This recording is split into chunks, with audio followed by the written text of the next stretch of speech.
Peoples party نے فیصل راٹھور کو وزیر اعظم آزاد جموں کشمیر نامزد کیا ہے۔ کہا جا رہا ہے کہ ایک عام کارکن کو وزیر اعظم بنایا جا رہا ہے۔ یہ دعویٰ بالکل جھوٹ ہے، حقائق کے برعکس ہے۔ ان کے والد راجہ ممتاز حسین راٹھور بھی وزیر اعظم رہے ہیں اور انہیں نہایت رسوا کن انداز میں نکالا گیا۔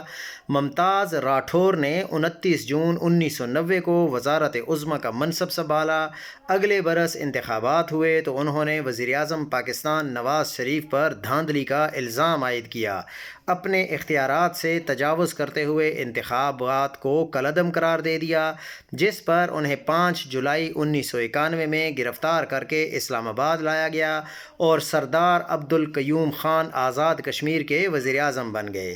بعد ازاں 30 جولائی 1996 کو ممتاز راٹھور آزاد کشمیر ریاستی اسمبلی کے اسپیکر منتخب ہوئے۔ 1999 میں دل کا دورہ پڑنے سے وفات پا گئے تھے۔